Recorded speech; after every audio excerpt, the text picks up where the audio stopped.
खबरों में आगे बढ़ते हैं, बात करेंगे संभल की। संभल से समाजवादी पार्टी के सांसद जियाउर रहमान बर्क की एसआईटी में वो पेश हुए हैं और संभल के थाना नखासा में ही जियाउर रहमान बर्क से एसआईटी की पूछताछ शुरू हो चुकी है। लगभग 45 मिनट से इस समय बर्क थाने में मौजूद हैं। एसआईटी के 3 सदस्य हैं। एसपी सांसद जियाउर रहमान बर्क से सवाल पूछे जा रहे हैं, उनका बयान दर्ज किए जा रहे हैं। एसआईटी के 3 सदस्यों में सीओ, इंस्पेक्टर और सब इंस्पेक्टर शामिल हैं। पूछताछ शुरू होने से पहले बर्क ने बाकायदा मीडिया से बातचीत की और कहा कि एसआईटी की इस पूरी जांच में वो सहयोग करेंगे। एसआईटी ने पिछले दिनों सांसद बर्क को दिल्ली स्थित आवास पर जाकर एक नोटिस थमाया था। हालांकि वो तब भी कह रहे थे कि वो पुलिसिया पूछताछ में भाग लेंगे, पूरी मदद पुलिस की करेंगे और आज वो पूछताछ का हिस्सा बने और इस समय उनसे पूछताछ चल रही है। सांसद ने कहा क्या कुछ है इस जांच से पहले आपको सुनाते हैं। मैं भारत का नागरिक हूं और सांसद भी हूं, इसलिए मेरी जिम्मेदारी है कानून व्यवस्था पर, संविधान पर मैं विश्वास रखता हूं और उसके साथ साथ माननीय न्यायपालिका पर मुझे पूरा यकीन है। मेरी इत्तेफाक से आज मेरा स्वास्थ्य ठीक नहीं था, लेकिन मेरे डॉक्टर ने मुझे बताया भी था रेस्ट के लिए, लेकिन उसके बावजूद मैं इसलिए और जा रहा हूं कि किसी वजह से पुलिस प्रशासनिक अधिकारियों को ये नहीं लगे कि मैं विवेचना में सहयोग नहीं कर रहा। और खास तौर से आपके मीडिया कर्मियों के जो मेरे भाई हैं जो पहले मीडिया ट्रायल कर देते हैं, उससे पहले कि देखिए विवेचना से बचने के लिए कोई बहाना कर दिया, लेकिन इस समय मैं तबीयत ठीक नहीं होने के बावजूद जानबूझ करके जा रहा हूं कि जिससे कि कोई गलतफहमी मीडिया वालों की तरफ से नहीं दिखाई जा सके और न ही दूसरी तरफ से कहीं जा सके।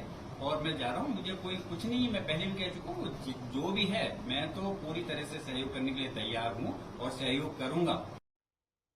तो बीमार होने के बावजूद उन्होंने कहा कि मैं जांच में सहयोग कर रहा हूं ताकि कोई सवाल या उंगली मेरी तरफ से ना उठाए।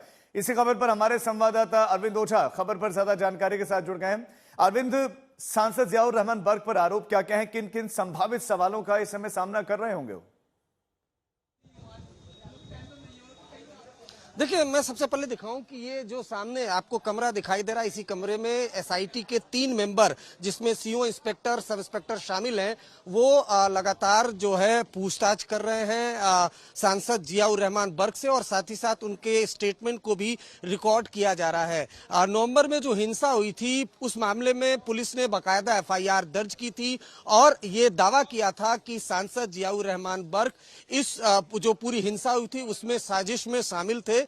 न सिर्फ साजिश में शामिल थे बल्कि अपने समर्थकों के जरिए भीड़ को उकसाया, भड़काया, जिसके बाद हिंसा जमकर हुई। उसके अलावा संभल पुलिस ने जामा मस्जिद के जो सदर हैं जफर अली, उनको गिरफ्तार किया और ये दावा किया कि जफर अली से लगातार कांटेक्ट में जो समाजवादी पार्टी के सांसद जियाउर रहमान बर्क हैं वो थे। उसके अलावा हिंसा की जांच के दौरान एक व्हाट्सएप ग्रुप के बारे में जानकारी मिली थी और उस व्हाट्सएप ग्रुप का नाम था सांसद और उसके एडमिन थे समाजवादी पार्टी के सांसद जियाउर रहमान बर्क और उस व्हाट्सएप ग्रुप में लगातार हिंसा के दौरान भड़काऊ बातें, आपत्तिजनक बातें वो लिखी हुई थी। तो एफआईआर दर्ज है, उसी के आधार पर एसआईटी की जो टीम है उसने नोटिस सर्व किया था। उस दौरान पार्लियामेंट सेशन चल रहा था, आज की तारीख दी थी और समाजवादी पार्टी के जो सांसद हैं वो फिलहाल एसआईटी के सामने मौजूद हैं और स्टेटमेंट उनका रिकॉर्ड किया जा रहा है। संभल पुलिस का यह दावा है कि सांसद के खिलाफ कई अहम सबूत